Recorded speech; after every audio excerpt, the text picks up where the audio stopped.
right?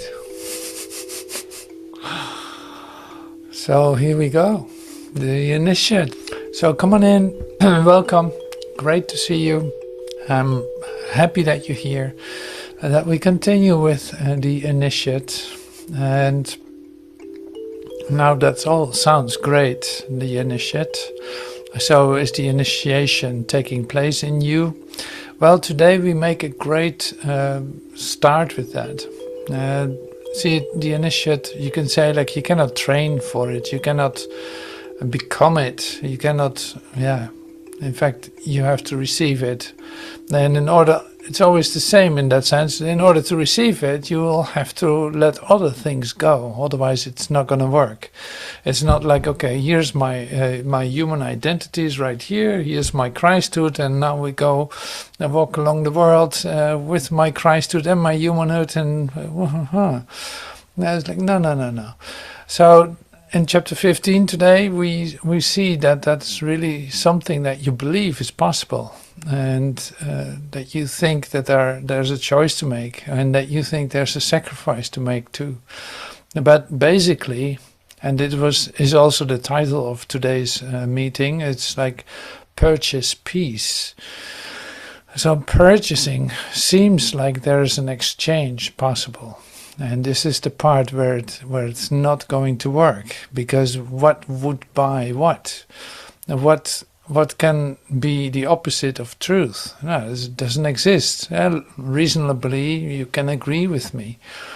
Now, why is there such thing as sacrifice? And why there's such thing as exchange? That's still, say, on your mind. You pray for something, and we learn by Chagall and by Course in Miracles, we learn not to ask for things directly, because every need is already, it's already given, and there's nothing to receive if there's totality of this. Now, we have a friend coming over, that is Master Teacher, and in his talk that we listened to, probably 11 minutes or so, it's like in this talk there's a whole succession going on in which you recognize, oh yeah, that's right. So that's why there needs to be like a change in consciousness, because you could say, like, why does consciousness need a change? If there's only Christ consciousness, why would there be a change? And then he uses the word pseudo consciousness, like an alternative consciousness that is represented by you, that you defend with your life, literally. You defend your consciousness with your life, with you, because in this pseudo consciousness, you think that you are what you are not, and that this thing that you think you are is temporal. So you have it, and you can imagine, it's like that is due for some changes. That whole idea is not what it could ever be. Since there is such thing as an eternal life, how could your body be real, and why would you defend it in the first place? And that's the process, basically. How this ego mind, what we're talking about, uses, which is your mind, as a pseudo consciousness. It's your mind because you rely on it, you determine what you are with it, and you defend it. And you do your best to stay with it, to defend it, to protect it, to take care of it, to, in fact, you do everything that you need to do with it in order to sustain yourself. Still thinking that that is you and holding on to these ideas. So the alternative then is what the initiate represents, and that is in consciousness free of a pseudo-consciousness. Completely, the pseudo-consciousness dissolves and was a pseudo-consciousness anyway. It wasn't a real one. It was a temporary one where fear, lack and limitation could exist in. And it is in fact a temporal existence which ends in death. And that's why I call it like you defend it with your life, what you think your life is. So all this makes sense, totally. And now chapter 15, the Christmas chapter, we come to the place of, say, the second part in the time of Christ. At least that's how the episode is called in the Urtext of A Course in Miracles. There's sufficient material to really learn something in the sense of discovering and exploring about your own reality. And so don't forget that it's a pathless path. So even the discoveries are temporal. The discoveries are temporal, and so it's not that you learn new definitions for yourself. It's not that you now get it, what truth is, or that you understand what truth is, or love is, or relationship is, or communication is. All this you will not learn. Because in fact it can only be experienced. That is obvious. The truth can only be experienced. It cannot be described. It cannot also not be defined, and it cannot be understood either. Now that's great. With our rational minds, we want to understand it, and comprehend it, and train it, and do it, and make it, and all this. And now you have to, in fact, not do that.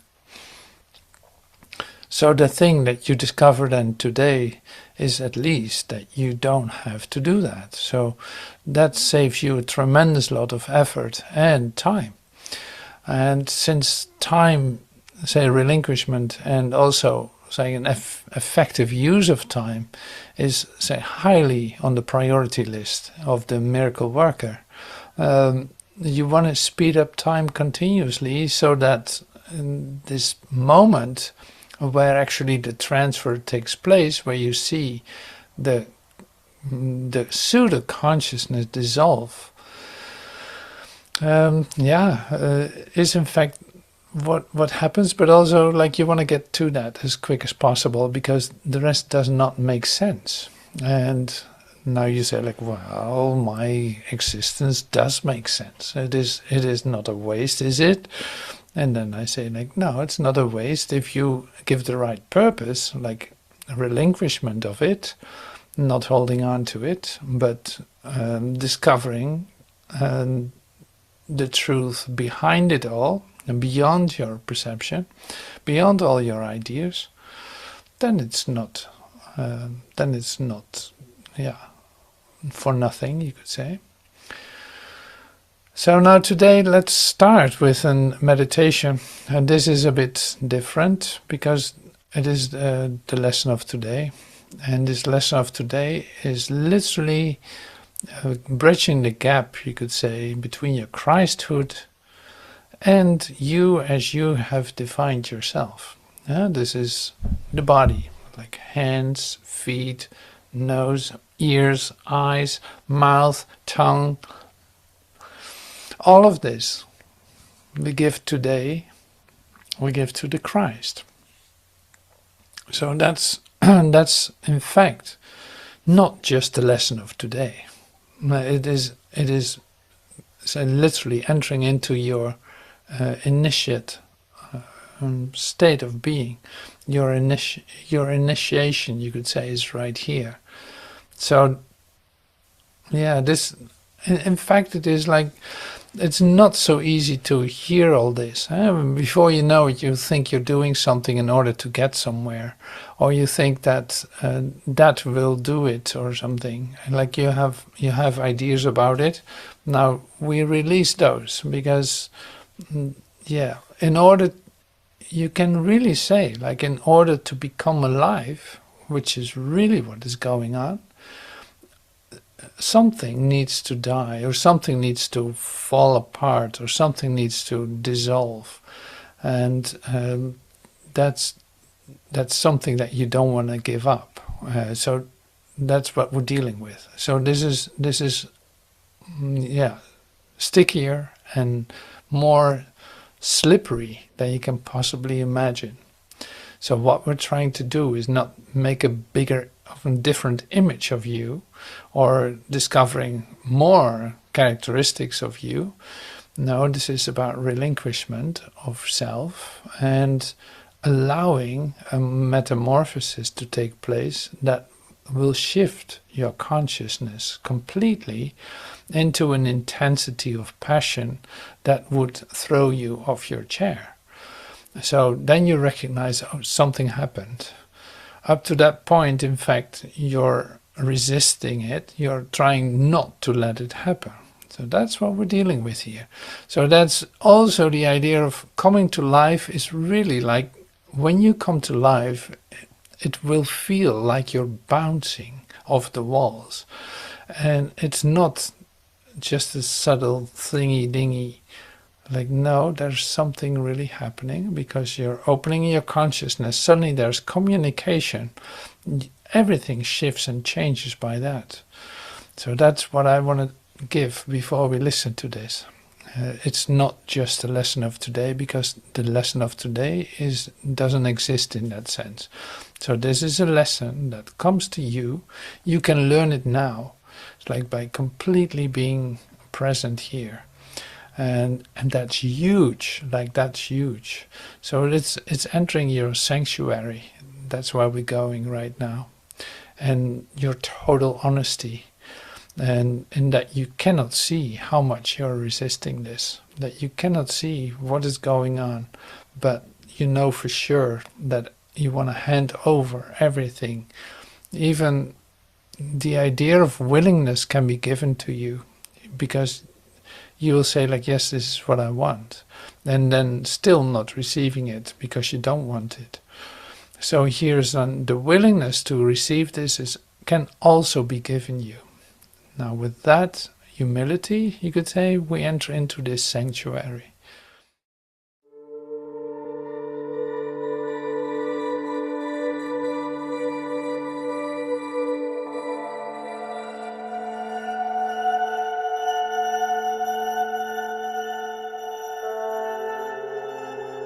My eyes, my tongue, my hands, my feet. Today I have but one purpose: to be given Christ, to use, to bless the world with miracles. Father, I give all that is mine today to Christ, to use in any way that best will serve the purpose that I share with Him. Nothing is mine alone, for He and I have joined in purpose. Thus has learning come almost to its appointed end. A while I work with Him to serve His purpose. Then I lose myself in my identity and recognize that Christ is but myself.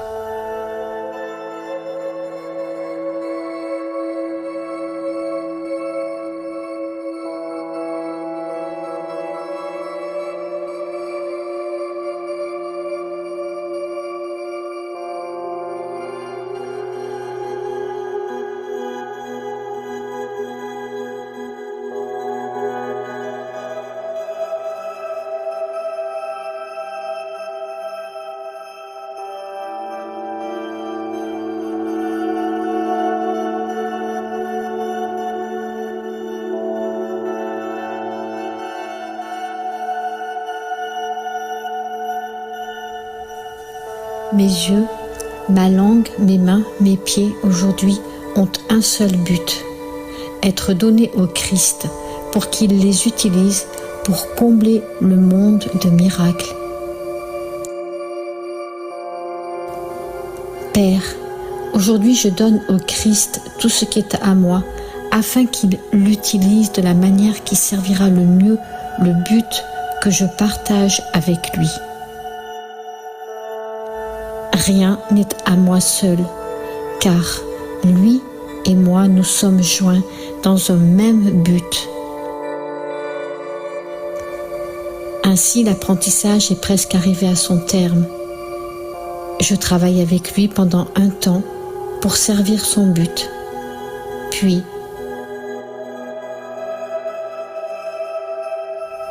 je me perds dans mon identité et reconnais que le Christ n'est que mon soi.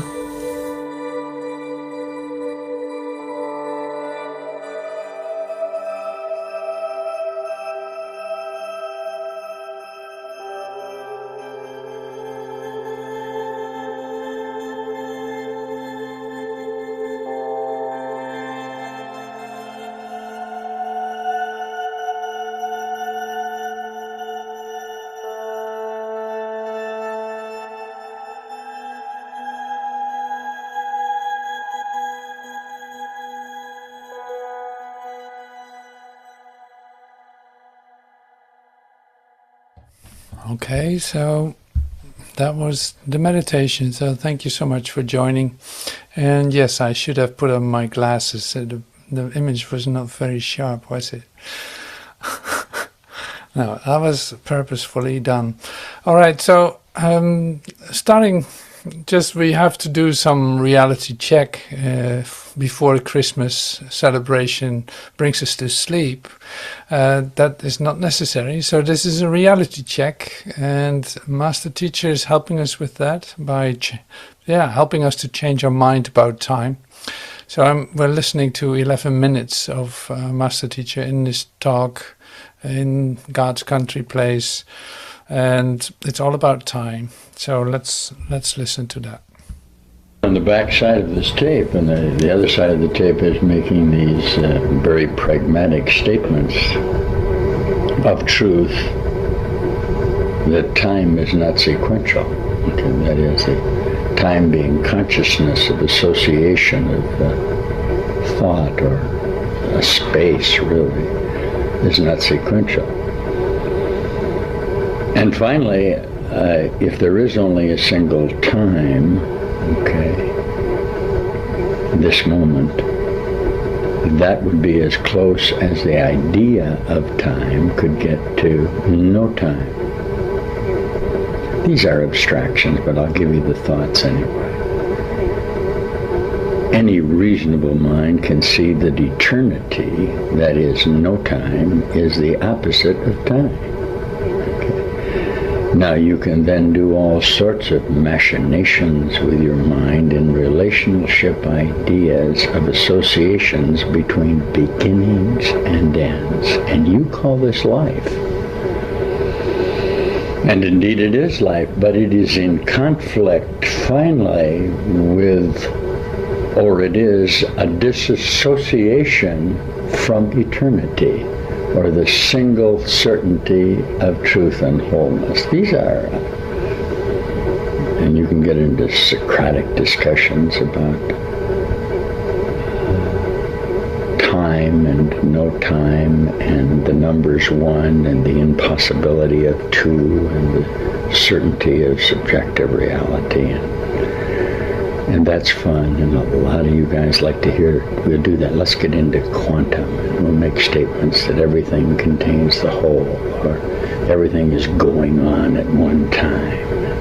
Your mind is contains all of the aspects and degrees of non-linear time in a congruity of reality, and your mind is all about, and these are all true statements. And here you are sitting and you're doing the Course in Miracles, for example, of Jesus who teaches no time, and you pluck out of the Course statements like, you can get this over a period of time, or statements like, this can take a very long time to do. That's in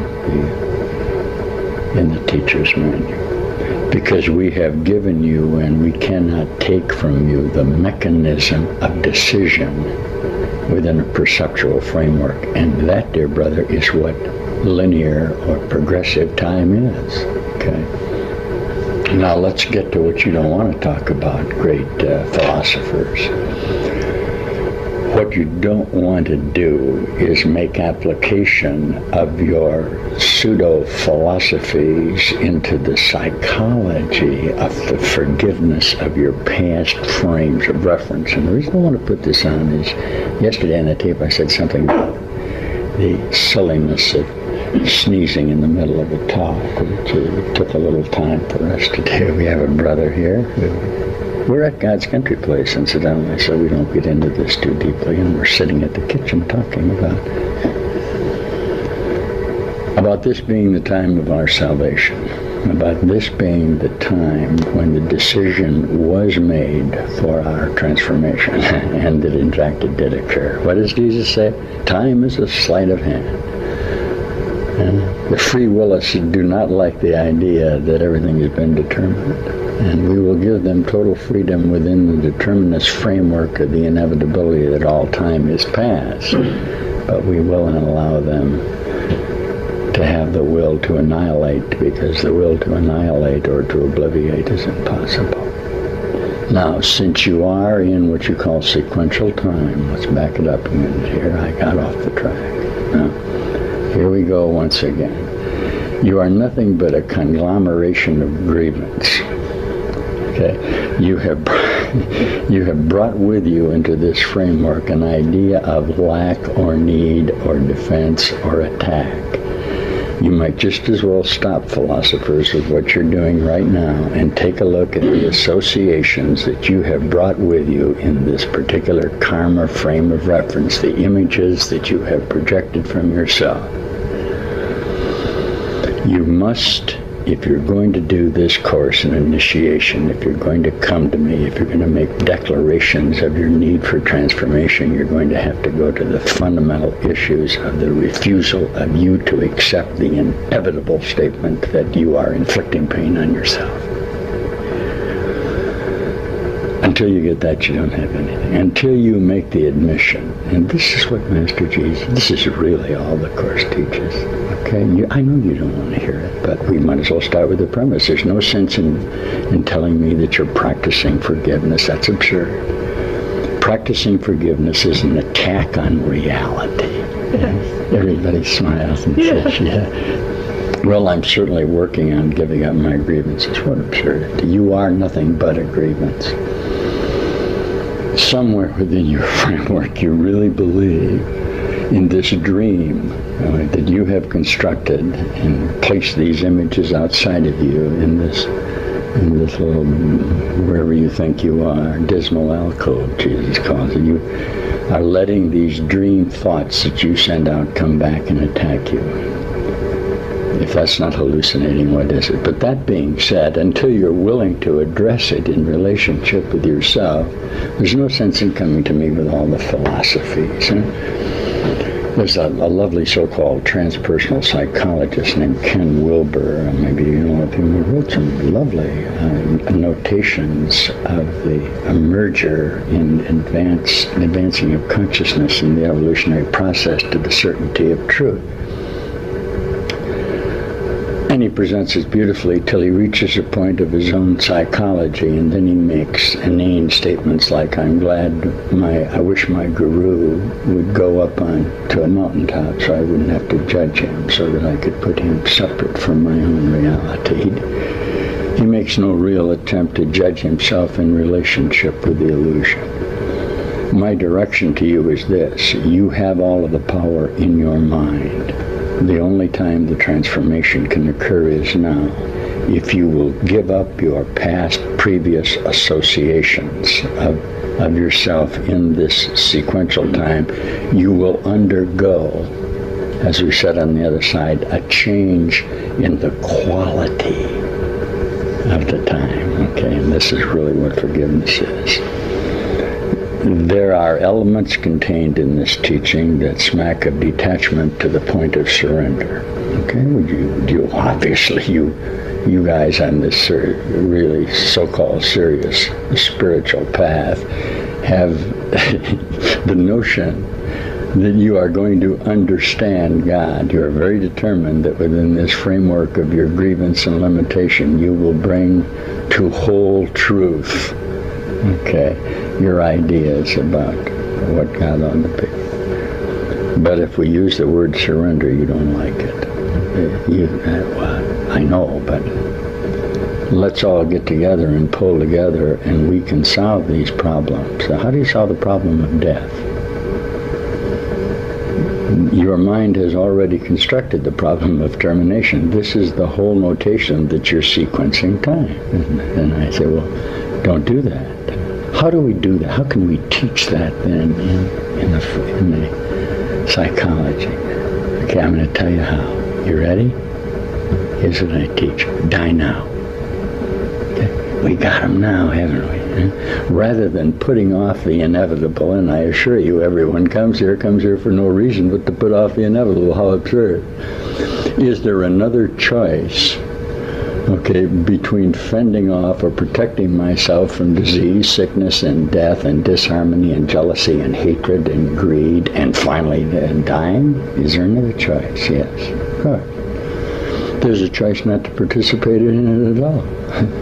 There's a choice to simply look at it and say, the heck with this, I can't do it, there's got to be another power. There has to be something else in my mind other than my human relationships and my perceptual falsehood. It has to be, and of course there is. But you can't know that, what? Until you let go of your own concepts.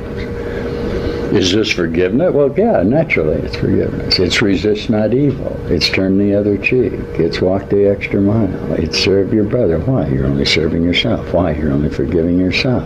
Huh? How easy yet how difficult. You guys out there, you don't want to hear this, but I'm telling you, you have to hear it. How long before you hear it? You always heard it. When will that be? It always was. Now I'm not going to listen to you anymore. Turn off the tape. Huh? When will you finally make a decision, or when did you make the decision to take this initiatory step? When the pain got too intense. When you finally woke up one morning and you looked and you said, hey, what is going on here? My 14-year-old just got run over by a truck. I'm in a condition of fear that my pension has been lost. Okay, I worked for 50 years. There's no justice here. There's no one that I can rent my rage on any longer. Maybe then you'll take a deep breath and read what Master Jesus says in the Course. You're doing this to yourself. You are in conflict with reality. You are asleep. This isn't so. Now, does this take a certain temerity on your part? Do you have to test your spirit against the determination of the pseudo consciousnesses to stay here and die? Of course. And this is what you don't want to do. But remember, they are only your previous judgments in association with yourself. They have no reality. Somehow I moved from the other side of this tape, which was a talk on time and space, into a talk on grievance. But remember, this time is grievance. Time is the notation that you can work out a solution to a problem that is non-existent. If the problem does exist, there is no eternity, because you would have two things, time and eternity. That's not possible. Only. And it goes on. So it was actually not stoppable, but I cut it off. So the essential part for today we got, and it is spelled out to you by Master Teacher. So we're heading over to chapter 15, because it is really, this was a Christmas talk, in fact. And you don't recognize it directly like that, but that will be the same with chapter 15. So I'm going to pull it up, and okay, so Purchase Peace was the title here. Purchase Peace. And it will come back in the text too. It is your power to make this season holy. See, and here we come back to our pathless path and our, you can almost say like our Tao, our Zen. It is your power to make this season holy, for it is in your power to make the time of Christ be now. So everything that we've been talking about and that is coming to you through the voice of Master Teacher has everything to do with now, with the time of Christ. Are you allowing this to occur to you? Do you want this? Do you want it?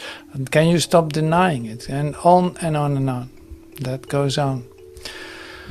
So, is it possible to do this all at once?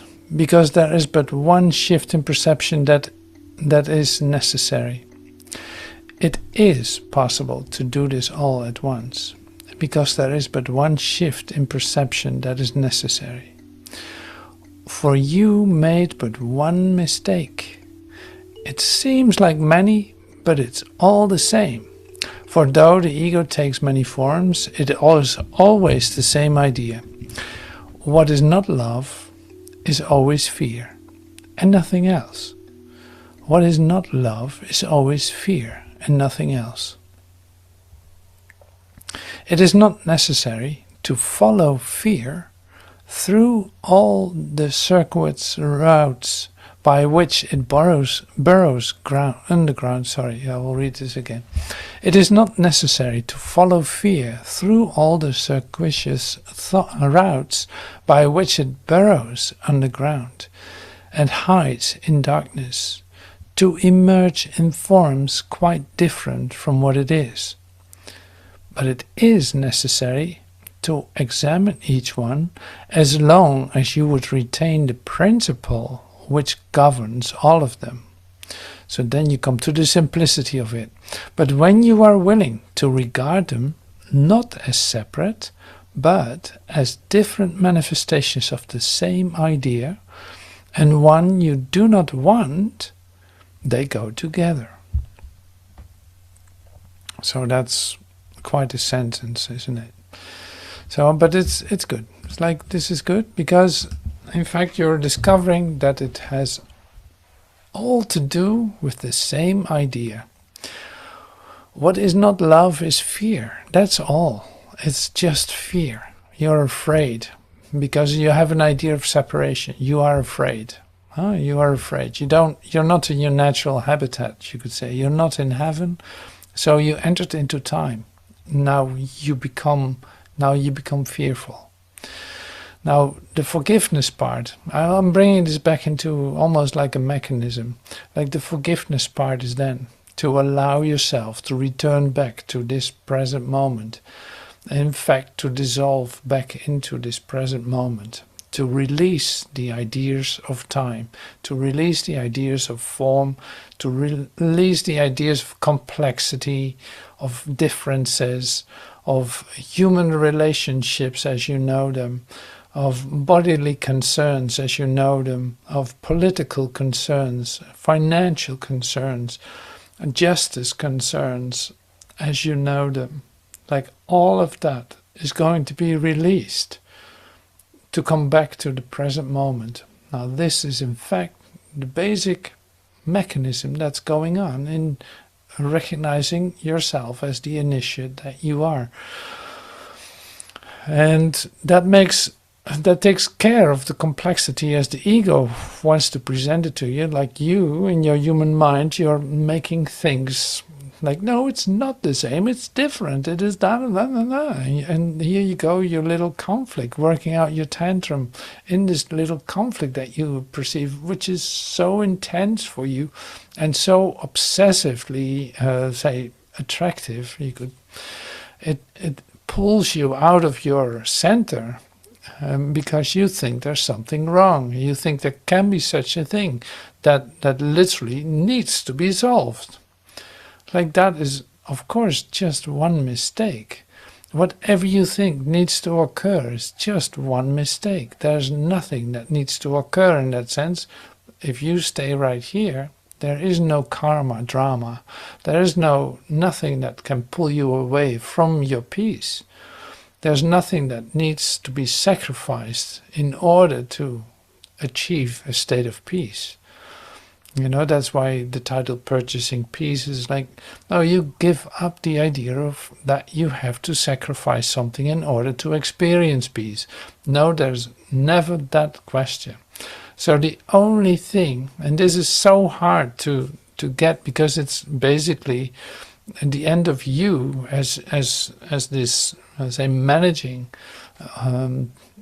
entity that tries to take care of situations that are not real, that are over, that is already solved before you even see them.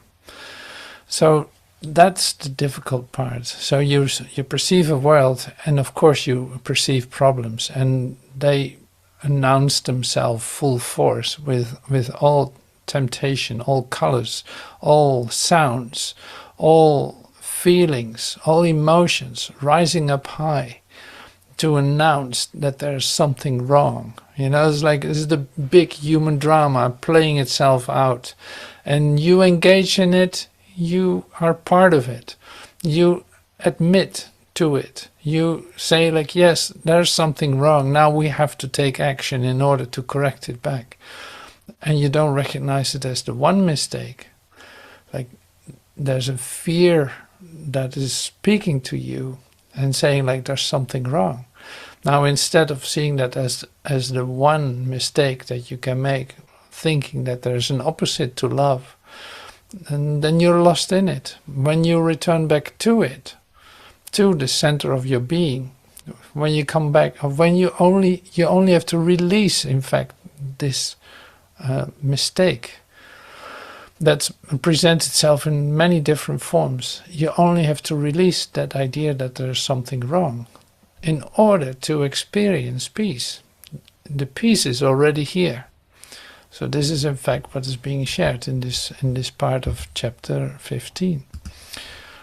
Now that's why it's so speeding up time, because you start to recognize there's only one mistake that is covering everything. It comes in all kinds of forms, but I'm not going to let myself distracted by form. Now and now I have to say something more too.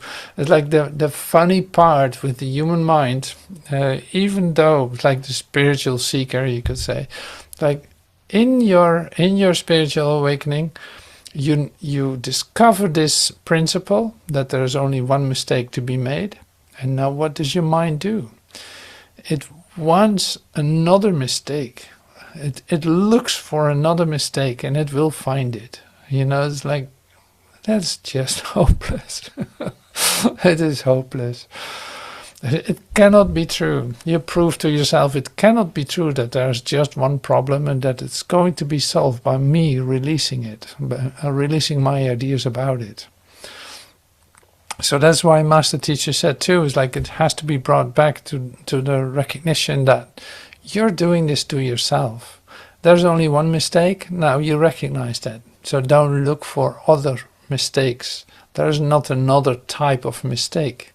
No, this is the only one, easily to be recognized, because you actually feel the fear when you enter into the situation. You feel the fear. You feel that you're sidetracked, that you're not, like you lost yourself there for a moment. It was temporarily you lost yourself. You're not in your natural environment. You're not in your peace. So, and then that's why we stay with our practice and come back to practicing the presence, to relax into it, to release thoughts continuously as a practice of, yes, there's only one mistake, and now I recognize it. Like, fear is not my guide. Fear is not my guide today. I'm going to release any idea that has nothing to do with reality, but it's pulling me into an idea that there's something wrong and something needs to be fixed, and there's injustice that is being sensed, and now I have to have an idea about it. At least I have to attack my brother for it, and on and on and on. So somebody throws something at you, and like an idea, somebody is lashing out on you. Now, where does that come from? Is that then a different order of conflict? Is that something that, you didn't see coming? And here, Master Teacher says it too. It's like, no, you have to recognize it. I'm doing this to myself. I literally put a person out there who is throwing that back at me because I put it there. Now it comes back to me. I take responsibility for it and say, oh, no more. I don't need that. And so I'm not projecting anything onto my brothers. So this is the game we play with the human relationships, projecting on one another in order to sustain the conflict or to sustain the fear. And here you come around and you say like, well, with this person, I really don't have conflict. It's so harmonious. It's so great. And this is my solution. This is my salvation. And then within no time, in fact, it comes back to the idea of, no, you're starting to project, you're starting to have a conflict, you try to fix it and you're locked into the situation until you release it. And that can take a long time before you do that, because you still look for the confirmation that you were right, and you fight for it to be right and all this. Like, you don't want to give up what you have invested in. And the only thing that was necessary to release the idea of your right, you being right, and set your brother free, not having to possess him in order to complete you. So, yeah, so the fundamental principle was, I'm doing this to myself, and the other thing is, there's only one mistake being made. Fear instead of love. I let myself be guided by fear instead of love. I really thought there was something there that needed to be fixed. All right, so quickly continuing. The idea is simply this. You believe, here's the thing that I was talking about before. You believe that it is possible to be host to the ego and hostage to God. This is the choice you think you have, and the decision that you believe that you must make. You see no other alternatives, for you cannot accept the fact that sacrifice gets nothing. Sacrifice is so essential to your thought system that salvation apart from sacrifice would mean nothing to you. Like, you express love through sacrifice, you confuse the two. You think that if you make sacrifices, that is an admission of like, that's the showing that you love.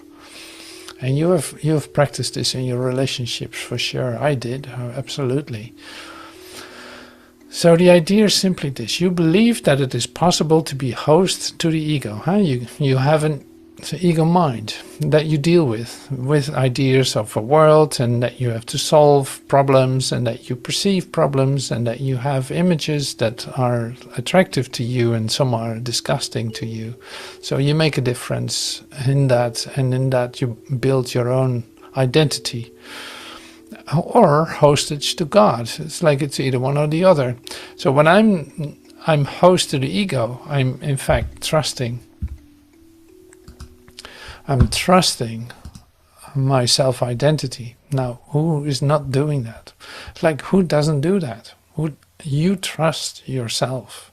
Like, this is the thing you're proud of, that you trust yourself in the way that you think, the way that you look, the way that you do all your things, because in fact you made that yourself. This is reasonable. You buy some nice Christmas clothes and you walk around with another perfume or whatever to make it your image. Like, this is me, yes. And it's like, no doubt that you do that, right? So here's it then. It's like, you're either the host to the ego, or that's what you think, hostage to God. Like, if I sacrifice myself and everything I've worked so hard for, I'm going to sacrifice that in order to be like a slave to God or a hostage to God. He's going to kidnap me in a certain sense. So I cannot get to my life anymore. So he's like literally taking me in imprisonment. So this is how you think about that. Otherwise you would be willing to immediately give up. So you're so accustomed to thinking in ideas of sacrifice that even that is reasonable to you, even though you might hear it for the first time. But this is what you feel. That's why you don't release your thoughts about what is going on or what you think you need. Or this is what Master Teacher said with you can stay completely out of that story. You don't have to get into this human story. Not at all. And you cannot believe that because you say like, well, then I would be so isolated if I don't do that. Then I would be in the prison in God. Like I would be in this, I don't know, empty place of, what is it? Like a cave or a mansion? So it's insanity that thinks these things, obviously. Now we're not getting to the feeling of Christmas yet, are we? So to see what's happening. Maybe this might help. Okay, so we're continuing with the idea of confusion of sacrifice and love. Your confusion of sacrifice and love is so profound that you cannot conceive of love without sacrifice. And it is this that you must look at. Sacrifice is attack. It's not love. If you would accept but this one idea, your fear of love would vanish. No, here is your salvation. So like you're so accustomed to sacrifice that you confuse it with love. You think you need to give up something in order to be loved or to be love. If you would accept this one idea that sacrifice is attack and not love, there's nothing to sacrifice. You don't need to sacrifice anything. Then your fear of love would vanish.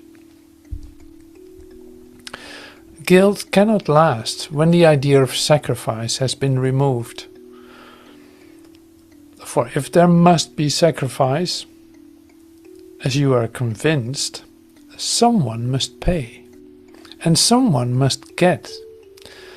And the only question that remains to be decided is how much is the price for getting what? As host to the ego, you believe that you can give all your guilt away, whatever you think, and purchase peace. So here we are. As host to the ego, you believe that you can give all your guilt away to someone else, so to speak, whatever you think, and purchase peace. For the payment does not seem to be yours. Like if you keep projecting your guilt on someone, it does not seem to be yours anymore. While it is obvious the ego does demand payment, it never seems to be demanding it of you. It seems like that. It never seems to be demanding it of you. For you are unwilling to recognize that the ego, which you invited, is treacherous only to those who think they are its host. You will have to choose between total freedom and total bondage, for there are no alternatives but this. Now this was what I said in the beginning. It's like the total freedom is your total aliveness that is not determined by guilt and sacrifice, but free of that. In a love experience, or total bondage, which is a bondage to death, you could say, because it is temporal. So it's like the ego makes you pay for it, literally by sacrificing your body, what we call death. You have tried many compromises in the attempt to avoid recognizing the one decision that must be made, and yet it is the recognition of the decision, just as it is, that makes the decision so easy. Salvation is simple, being of God, and therefore very easy to understand. Okay, so I recognize there's quite a lot to take in, but see, the central line is the same. So the central idea is the same. That's why I had I cannot leave anything out, otherwise it would not be complete. So we're dealing here with, say, the ego mind, either total bondage that you choose for. It is exactly the opposite is what you think about it. You think that sacrificing yourself as you know yourself would be a sacrifice, and in fact you become a hostage to God. You have no longer your life, but now God can do whatever he wants with you.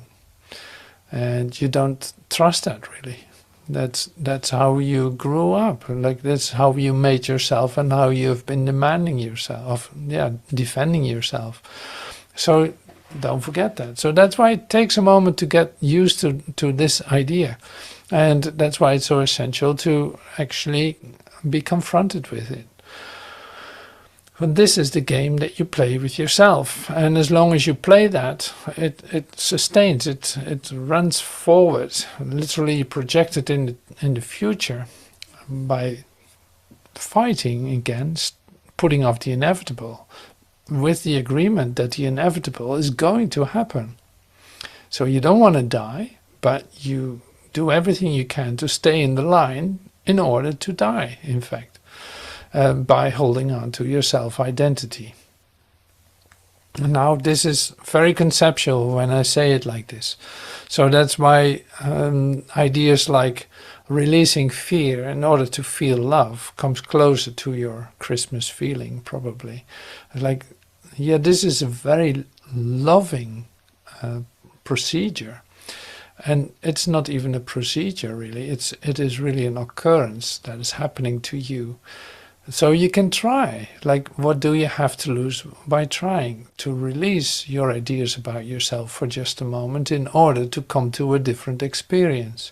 Now, this is exactly what the Course in Miracles is, or what we practice in doing the lessons or reading. What we just read is everything to do with that. It just makes you aware of how you are thinking, in fact, how you are defending yourself in order for this release to happen to you, while it is that eventually that you're looking for. Deep down into your heart, there's nothing else that you want more, say above all, you want that.